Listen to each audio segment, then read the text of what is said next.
While in the hospital for sepsis, I unknowingly began to experience fibrillation, a heart arrhythmia. I don't remember falling asleep. I only remember coming to, or waking up, and that I had been somewhere. I told my nurse something just happened to me. What it felt like was that I had been taken somewhere on the side of a cliff overlooking a valley. Down below was what appeared to be the tops of trees. They were bathed in this golden brown light. In front of me were several beings of light. One communicated with me like thoughts flowing back and forth. I felt love, unconditional regard. A being whom I'll call a spirit guide, although it could have been an angel, asked me a question. If this marked the end of my life, would I be satisfied with how it went, all I had said and done, and specifically how I responded to what was said and done to me? Almost immediately I was shown and taken into a large glowing orb, as big as the end of a room. On the outside it was alive with flashes moving like hot lava. Inside I was washed over with conversations and interactions from the past. I could see, hear and feel emotions, including those of others. When I came out of the orb I answered honestly, as I could sense that was what the being wanted to hear, an honest answer. It and the others seemed to know everything about me, but were non-judgmental, so I told it, or communicated with it, my thoughts flowing out from the center of my being to its center. That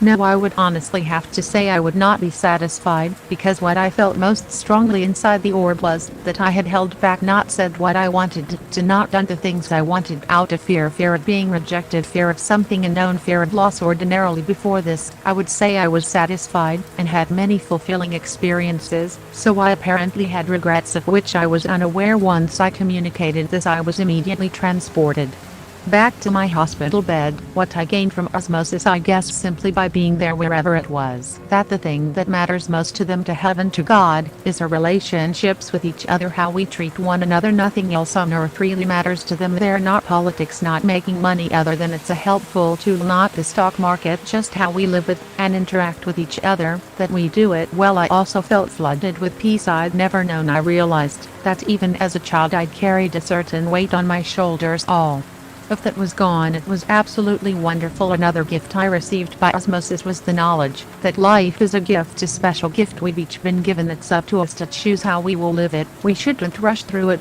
or waste it, or wish it away. We only get one, and that's it. Then we move forward. Sometime after this happened, I looked out my hospital window and saw all these beautiful little lights glowing, hanging there independently without wires, just glowing either white or gold like small Christmas lights. I'd never seen anything like them or since, although I bought something similar online, and it reminded me of this beautiful thing. I remember looking at them for a long time, then my eyes getting tired, so I looked down the length of my hospital bed, then back together again. They were there for several minutes, I would say, then they were gone. Whether they represented angels or spirit beings, there were maybe a dozen or so, or if it was the portal I went through, I have no idea. I also have no fear of death. As a result, it happened quickly. It seemed very far away, but took no time to get there. It was as easy as falling off the back of a truck, and it was completely painless. The spirit beings really did seem to have my best interests at heart. They cared about me deeply, even though I had no idea who they were. At some point, after I initially shared with my nurse's aide